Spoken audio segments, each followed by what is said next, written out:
Hey, I'm Jonathan. And I'm currently in hotel quarantine. Hey, I'm Jeff, and I live in Perth, Australia. Together, we are Echo and Sidetrack. We produce music that sounds like this. And this. And even this. This podcast is about music, creativity, and everything in between the giant space that separates us. Welcome to A Band Apart with Echo and Sidetrack. Today's episode of A Band Apart with Echo and Sidetrack is brought to you by Short Order Burger Co. I, for one, believe it's the best burger in Perth, Australia. And whether you live in Perth and you haven't tried it, or whether you're going to go to Perth and you're looking for the best burger, I advise you go to this place. They've got two stores, one on Hay Street in the city, 800 Hay Street, and one in Fremantle at 3 William Street. The Fremantle is a new store. It looks like an absolute vibe. Great place to go for a drink and enjoy a big old burger. This week, the code word has changed. When you go into the store, say Reunited for a 10% discount on your order. That is code word Reunited for a 10% discount at Short Order. Go out there and enjoy a burger, yo. We have announced our first Perth headline show together in 18 months. It is called Echo and Sidetrack Reunited, and it is going to happen on the 22nd of May at the Court. It's a Saturday, it's a day party that goes into the night, and it's going to be a hell of a lot of fun. We're bringing down some of our favourite Perth drum and bass friends, such as Terrence and Philip, another brother duo, our friend Mannequin, our friend Yadaman, Ember, the Proto Code guys are doing an epic back-to-back, and quite a few others. You can find the link to the event on our Instagram or on Facebook, and you can sign up for pre-sales until Monday. If you sign up for pre-sales, you also enter the chance to win VIP for you and 3 of your mates. That you can hang out with us, get a hug from both of us probably, and you get a $100 bar card, and you can enjoy your day. First release tickets go on sale on Tuesday, the 20th of April. See ya there. Jeff, it is a beautiful day outside today. It's a blue sky, not a cloud in it. Sunny. It looks glorious. And for the first time, Jonathan, in nearly 18 months, we are looking at the same sky. Technically, Jeff, we always look at the same sky.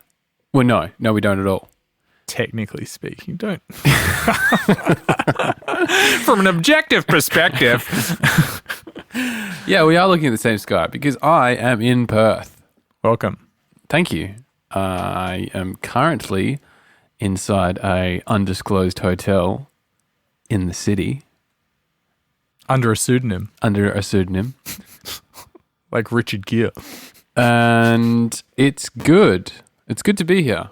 It was weird kind of arriving back and like, of course, like all the protocols and stuff you have to do flying from the UK and arriving back in Perth, which is a clean zone. Can you talk about them a little bit more? I'm encouraging this because one thing you said to me in a message as you landed and arrived in Perth after going through the whole process, you said, wow, things are really strict here. If the UK had have done some of this shit, they wouldn't be in the debacle they're in. And I thought that was an interesting observation. So hearing the process is going to be cool. So flying from the UK, all the people that are staying on and getting off at Perth all go to the back of the plane. We all sit in the back. Sitting in the back of the bus. Yeah, and there's about 15 of us, all separate. So you have basically have a row to yourself. That's cool. And then we fly to Singapore. I nearly said boat. The airboat lands, and the people at the front of the plane who were getting off at Singapore and connecting somewhere else, they get off. The plane is cleaned while you're still on there. Did you try and touch a cleaner while you were on the thing, or didn't? No, one bumped me though, and I was like, "What the fuck? You're making all this effort to keep it clean, and you're bumping all over the place." And then the people that have come from other places around the world that are getting on the flight in Singapore get on the front, and then we fly to Perth, and the people at the front get off, and then you get off the back. Mask on the entire time. You land, You line up. There's no automatic passport control. Everyone goes through and talks to the people. But before you do that, you hand over you take off the mask you've been wearing and maybe throw it in the bin. They give you a new mask. They give you a temperature check. They ask you questions about COVID. They sanitize your hands. This is done by 2 nurses in hazmat suits or like full face shields and stuff. And then you go through passport control. And then it's the same. It's regular. Give the customs person your arrival card, etc. Mm-hmm. If they want to check your bags, they check your bags. And then you pick up your bag. Is that supervised? Not really, but there's like military and police all in that luggage collection area. And it's separate from any other planes coming in as well. Or if you glanced over, could I have come to the airport and seen you come out and waved? No. Because I would have been shot. We've got a runner. It's all a back alley situation. So like you collect your bags and then hand your arrival card to someone and they're like, okay, cool, you don't need to get your bag checked. Go and talk to the police and they'll assign you a hotel. So you walk over and you say your name, your passport number, and they're like, cool, you're going to be staying at this hotel. Here you go. And then you go to someone else and they explain what hotel quarantine is. They ask you if you're okay, which is really nice. Yeah, it was like lovely. Mentally, if you're okay, there's like a kind of counselor person. And then you go and sit on a chair that is like, there's like single chairs all spaced about 2 meters away from each other. And you sit there until everyone's processed. And then they say, okay, all of these people, you're getting on these buses. And you go in like the back end where the luggage comes through. And you get put on Transperth buses. You get driven to your hotel with like police escort. And then you get off the bus one at a time. There's a person with like a hazmat suit on. And you get processed in the reception area. You get given a room. One person goes up at a time in the elevator.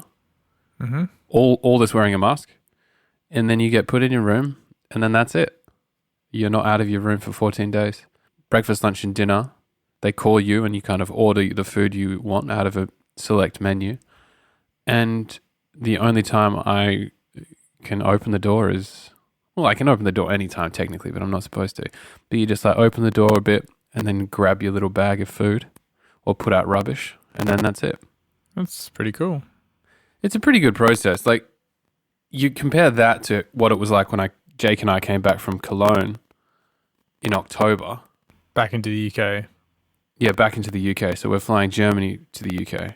Before we left Germany, we had to fill out these... It was really strict. Like you had to fill out these forms that basically there were like declarations why you were here. You didn't have any COVID symptoms, passport number, that type of stuff. So like contact tracing. Everyone had to do it. They were like, you can't get on a plane unless you fill this out. You will be checked by UK Border Patrol when you land. Be ready, blah, blah, blah. Efficient, as the Germans tend to be. In some things. Landing back in the UK... No one gave a fuck. No one checked it. We just landed like regular. It was just business as usual. I believe that the UK is just so much of a hub that to control that airport would have been a real massive task. But they seem to be doing well now, apart from the thousands that have died. Hundreds of thousands, I think. Yeah. I saw an interesting cartoon the other day that said, it was a meme rather than a cartoon, that said Australia and New Zealand. It was the Simpsons episode where Bart breaks his leg and it can't swim in the pool. Yeah, Millpool. And he's looking down at them. Yeah, with the binoculars. It was that picture and it said like, UK, and then the people in the pool were Australia, New Zealand, and it said 2020. Yeah. And then it switched, suggesting that Australia and New Zealand have beat it to a certain degree because of how strict we have been with our borders and how our geography allows us to be stricter. But that has also meant we haven't had to take up the vaccine as fast. So the borders aren't going to open as quick as some other countries. Yeah, absolutely. It's what we're doing down here with the vaccine, I don't know. But I think they can take longer, so they are taking longer. But to check safety. But yeah, it's for the best and it's keeping people safe. And I think if it means international travel is halted, it's annoying. It's an annoying thing, especially for us. I mean, this whole thing has been very annoying for us, but I think I'm pretty sure it's been more annoying for other people. I think we've got out pretty lucky, considering one half of the band has been able to stay here and continue to work and generate income. That's very true. All sorts of things. That's very true. But I do think it is, I guess it's to the best to keep everyone safe and, keep Australia like this. But it is, I don't know, there was part of me that's, see police escort and stuff. And I'm like, is it really necessary? Is all this really necessary? But I guess it is. Like, it's like landing in pristine water. You don't want to piss in it. So like I do find, though, I guess a symptom of quarantine, if you will, is that my brain, I feel like I've gone a little bit nutty. Nutty's the wrong word. Just a bit like... Nutty's how you describe a delicious Snickers bar. Yeah. What do you mean? Bonkers? Delirious? Delirious. There is a sense of delirium in this room that, because I haven't interacted with anyone. Like, I haven't seen anyone's face. It's true isolation. It's quite an odd experience. Like, I've spoken to people on the phone, leaving voice notes for people, having conversations, that type of thing. But it's kind of magnifying the social awkwardness that I was already feeling coming from like lockdown in London. I think I told you that I went to a housewarming party a couple of months ago, maybe about a month ago, and there was like 15 people there. And I felt, I was talking to one of my friends and was like, wow, this is what it's like to be social again. This is really weird. Like, it's odd. And I think all that's magnified by like landing in a country and then staying in a room for 14 days by yourself. You would just wait until you go outside, man. Your head's going to fucking explode. I mean, it might do. It's going to be really weird to have a conversation with like more than 6 people. I think it's going to be quite overwhelming. Yeah, for sure. Yeah, but it's interesting. I'm well. I'm happy. And to be honest, if the quarantine was a month, I think I'd be able to handle it. I do think I probably would go a bit more bonkers, but the whole experience is very much suited to, people that make music and are used to spending quite a bit of time staring at a computer by themselves. I think it... And can go somewhere else creatively as well. Yeah, and, I've got other hobbies and shit to do. If, for a civilian, I think it would be a lot harder. A civilian.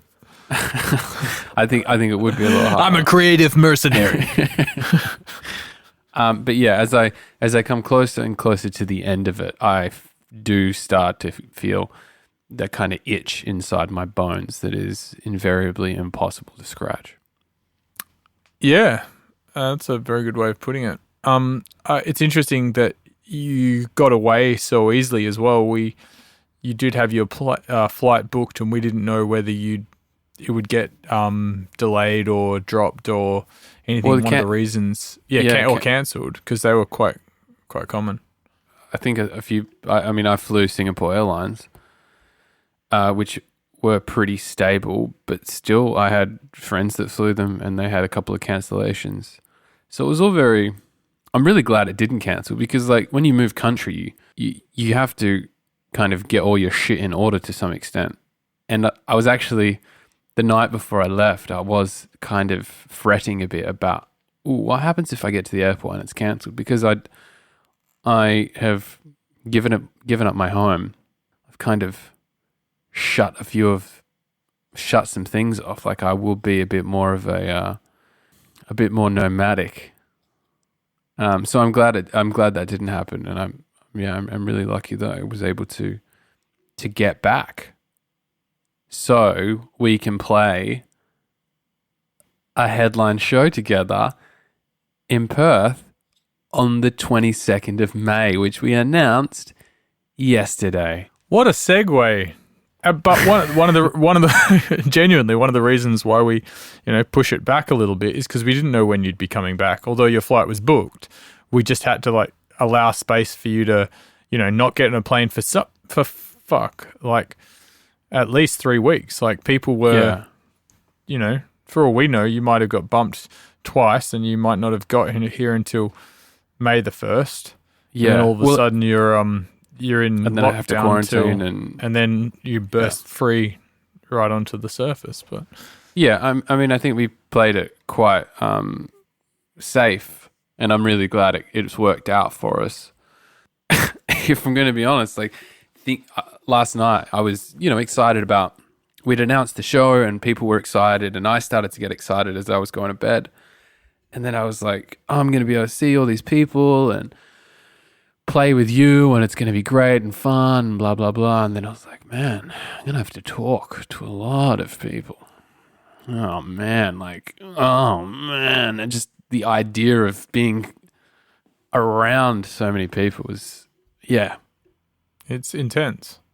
Yeah, it is intense, and I think, I'm glad that I've got a bit of time between that and the time I get out, so I can readapt to social situations, which I don't think will be hard. It's not like I've been on an island by myself for 15 years. I think it's going to be easy, but it is a strange experience. For sure. Kind of going through isolation and then coming out. It's also made me think massively about how we punish our prison population.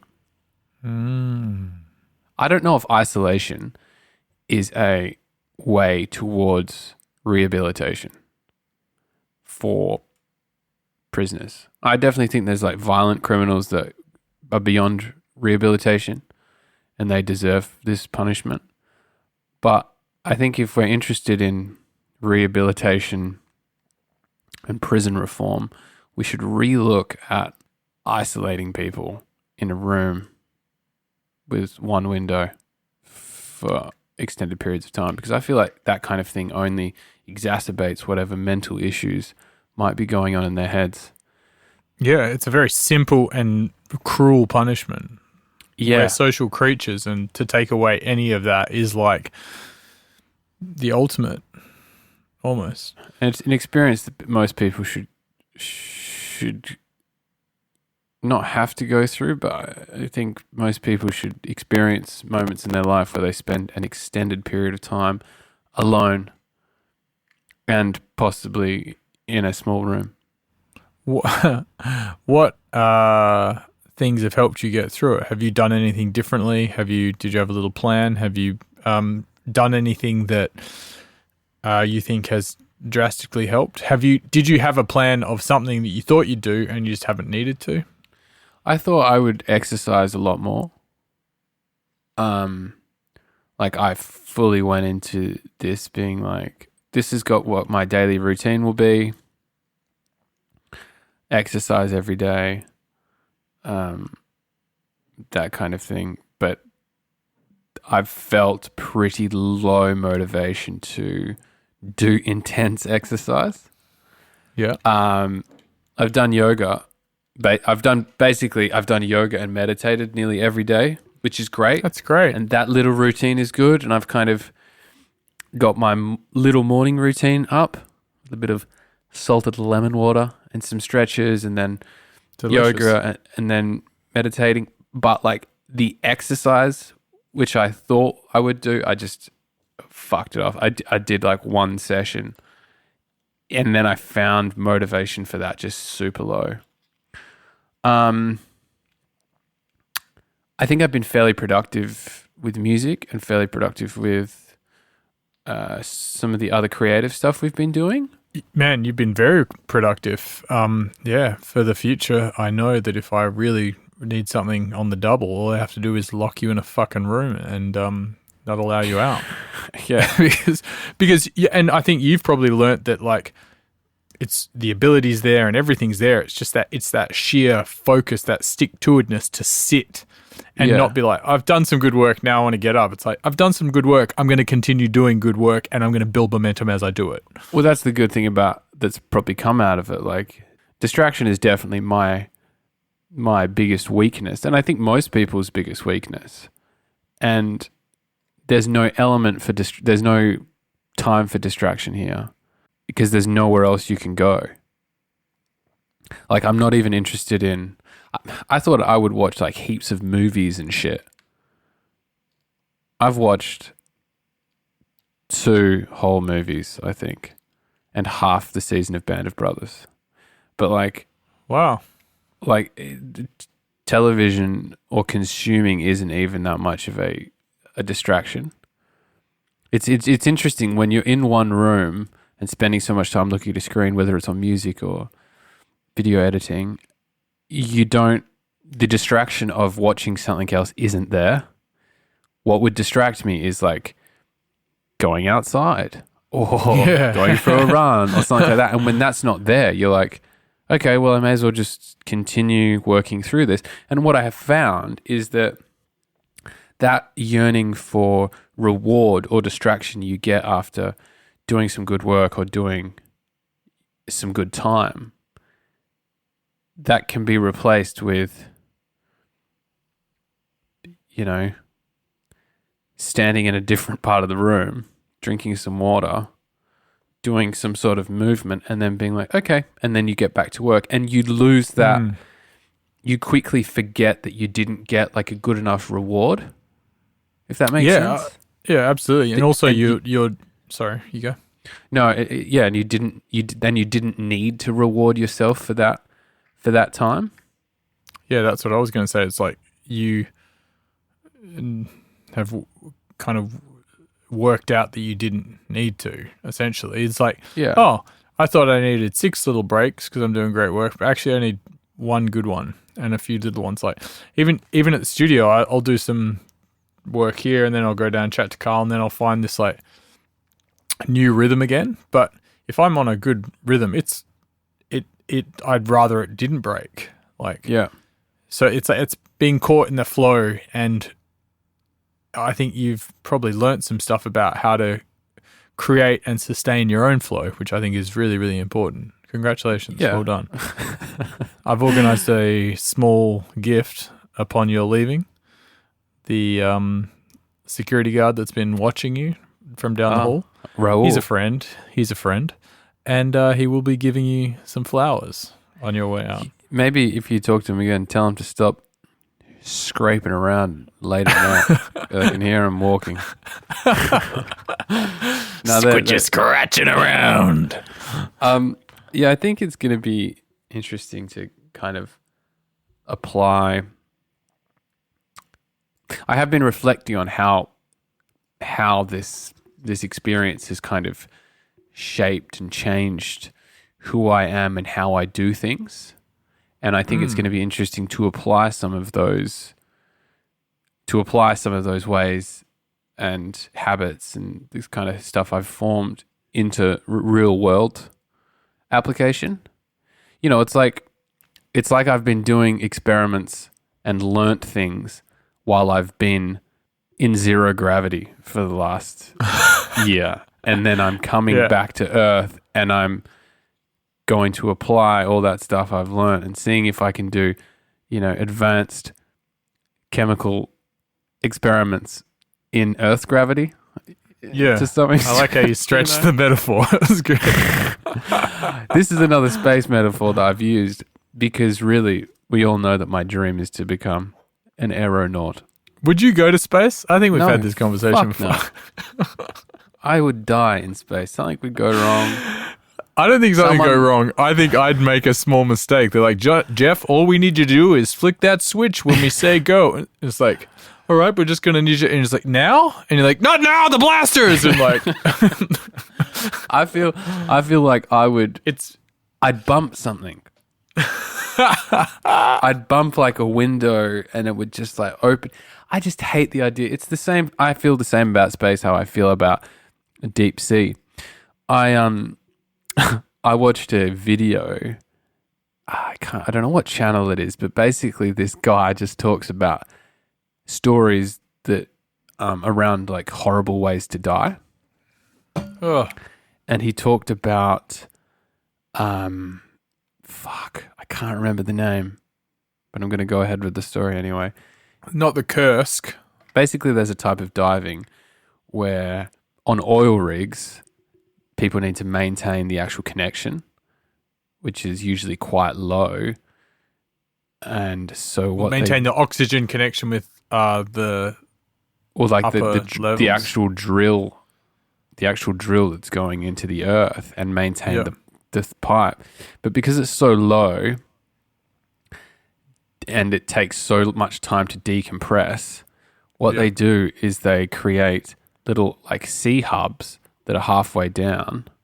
So the divers basically live, at this extreme depth for extended For- periods of time.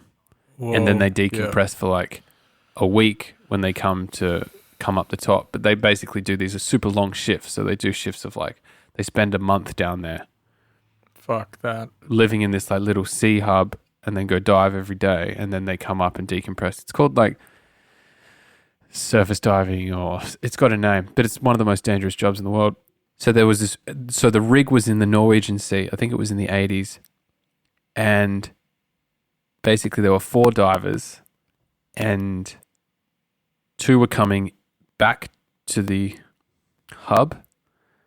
And basically there's like compression chambers. So you go to where the water is and then you close a hatch and then it decompresses and then you open the other hatch to the rest of the world, or to your little sea hub, right? An airlock, but a water lock. Yeah. And for some reason, like one of the guys just didn't just opened the latch early before the other one was closed. Oh, Like within milliseconds, everyone in the thing exploded. whoa. The pressure of the ocean also filled that void. Yeah, your body explodes essentially. Whoa. So these 4 guys died instantly, and they investigated it, and they were like, "We think this is 100% basically human error," because when they spend so much time down there, they say you get mad. There's like a madness that comes. And I don't know if that's caused with the amount of nitrogen in your blood or if it's just caused by isolation. I think it's probably A little from column B, a little from column yeah, A. I think it's a bit of everything. But he was just like, they're probably tired, been down there too long, and just a simple mistake of opening a valve too early and like catastrophe. So I think that's what I'd That's so do insane. if I was in space. Like I would just twist a valve. I would like adjust something that didn't need adjusting. Or man, when I fly on planes, I get an urge to open that fucking door when I go up and stand at the toilet. It's the same urge that you get when you're over a tall cliff and you're like, oh, just imagine if I fucking jumped. Like it's the chaos. It's the chaos nerve. No, it's the chaos urge. Just to be like, imagine if I did that. Oh, It's Yeah. funny because I have that, but I have no interest in like going Bungee fast jumping. in a plane or bungee jumping or like You go pretty fast in a plane, buddy. oh no, going the fast in a car or something. So there's not much Yeah. thrill seeker in me, Yeah.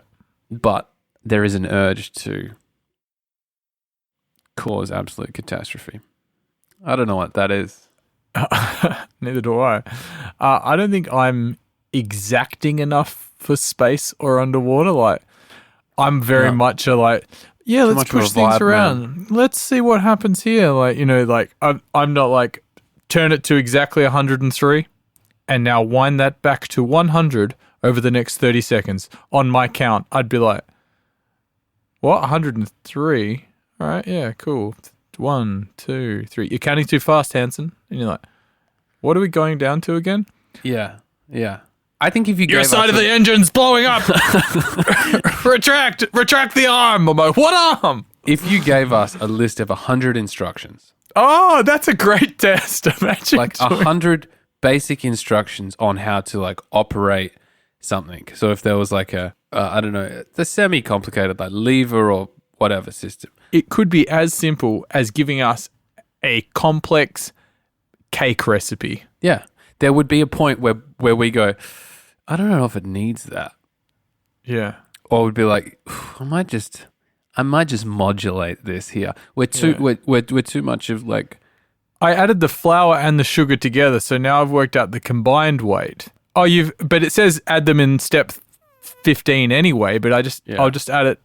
No, you add the fucking butter to the sugar first and then add that whole mix. Like with recipes I can tend to follow. I follow them quite good. And that's one aspect of like instruction I do quite well.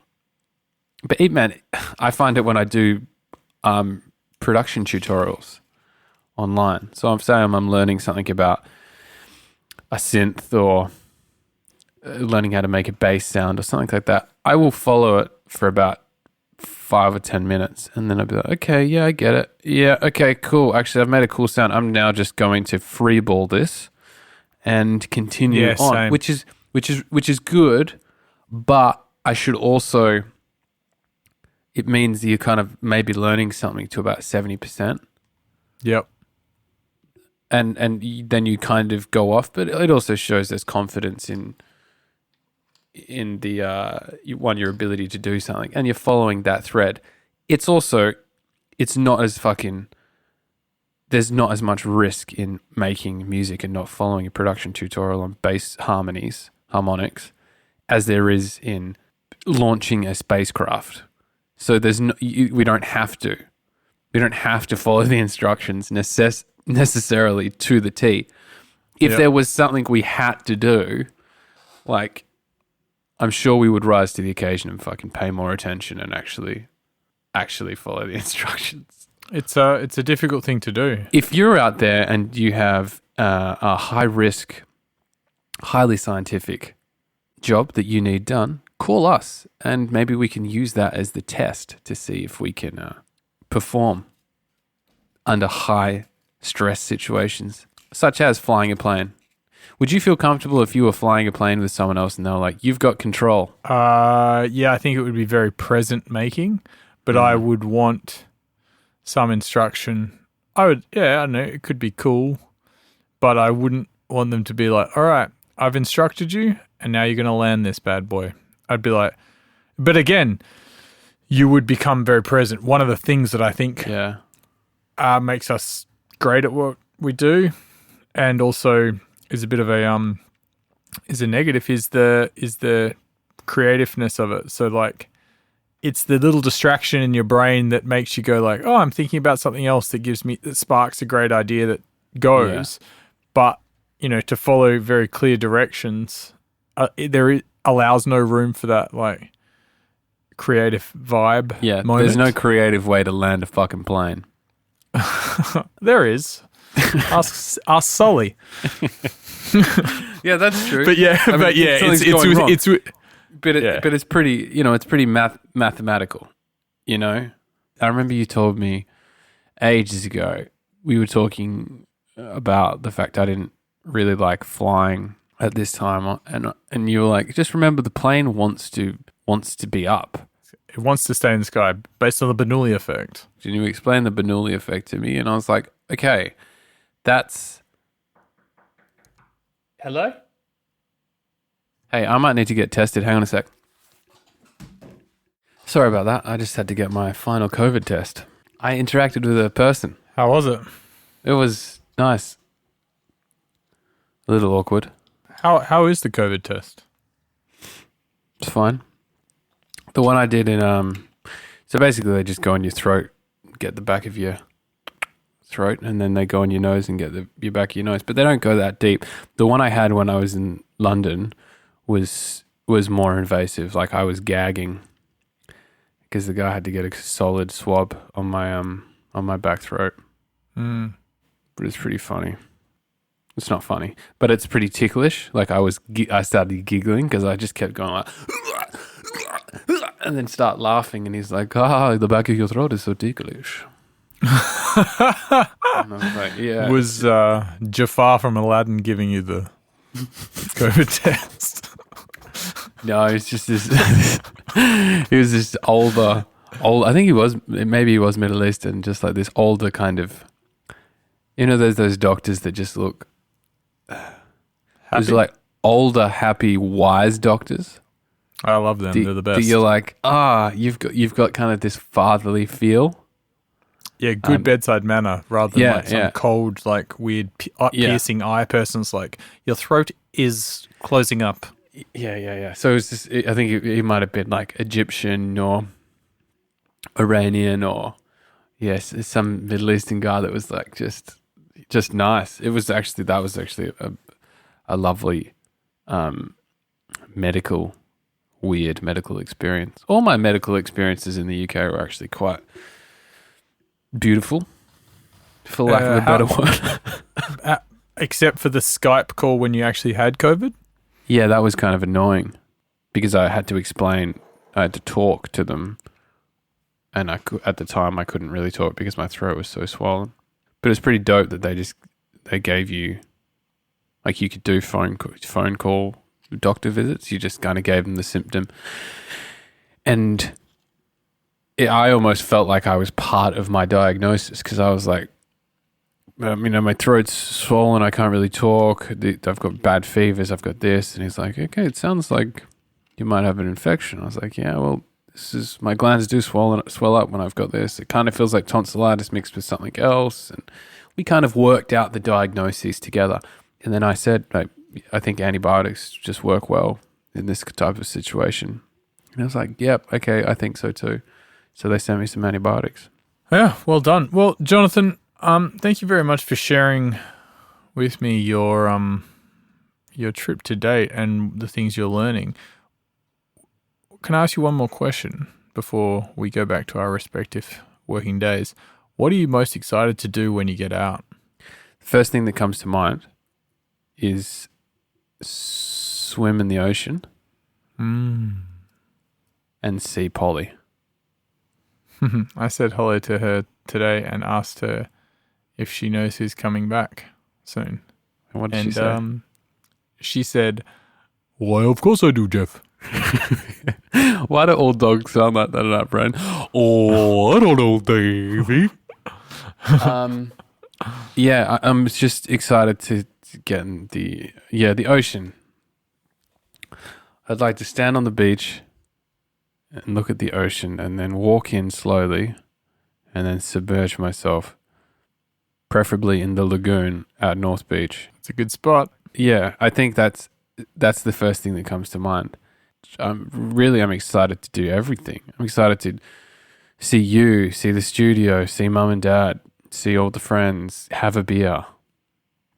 I'm excited to go to a BWS.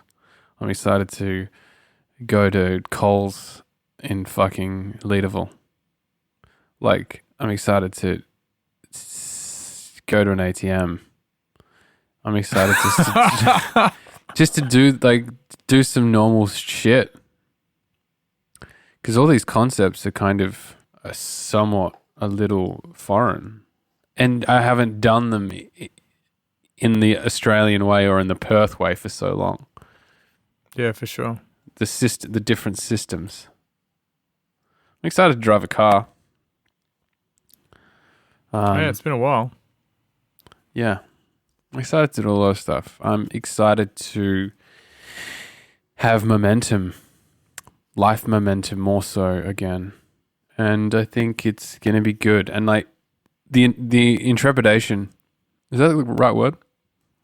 I think it's trepidation, not intrepidation. The trepidation I was feeling before I left is kind of, some of that has gone away because we've announced the event and we've got plans and like feels like there's movement forward. And while I still feel like London is my home and I miss many aspects of it and a lot of the people that are there, I do feel a little bit of relief having kind of life momentum back a bit more, and momentum with Echo and Sidetrack back a bit more. And yeah, and I think that's kind of invaluable.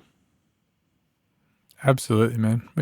I can't wait to have you back, and I know Mum and Dad are excited, and I think the rest of Perth is as well. Nay, Australia and New Zealand, and perhaps some small Pacific islands. Yeah, I'm pumped, and I can't wait to see you in person, and I will see you in person soon. And Jonathan, happy 50th episode. Fuck, yeah, it is the 50th episode. Oh man, wow. Well done. This is great. I've nearly been doing it for a year. Yeah, and the next one we'll do together, and then we're gonna plan some things we can do a little bit differently and expand on it. And I think that's really exciting. Is that some sort of grinding in the background? Yeah, someone's trying to drill into my room. I don't know what's going on. Or maybe they're locking you in because you have the virus. Drill him into the room. And then they're gonna depressurize it. That started at a good time, but we're winding up. If that had been going through the whole podcast, that would be fucking annoying. Well, Jeff, it's been wonderful as always. I look forward to the next podcast being in person as well, and maybe the next podcast we should have a drink while we do it and celebrate 50 episodes of A Band Apart and look back at what made those episodes so special. Like a variety program. Do you remember when this happened? Remember how sad Jeff was then? Remember how much Jonathan was struggling with his own reality at this time? We all remember this moment. Yeah, like a clip show. Like The Simpsons, you know those seasons of The Simpsons that had like Simpsons clip shows. A clip episode, yeah. Some of which weren't even in the series, which is quite genius. All right, buddy. Well, enjoy the last few days. I love you, and I'll chat to you soon. Thanks, buddy. I love you too. Thanks for listening to this week's podcast. Make sure you subscribe to us on your podcast app and keep up to date with all new episodes. They're going to be coming out once a week. We are Echo and Sidetrack on Facebook and Instagram. On Twitter, we are Echo Sidetrack. Go listen to our music on Spotify, Apple Music, Tidal, YouTube, or wherever your ears consume happiness. Lots of love, people.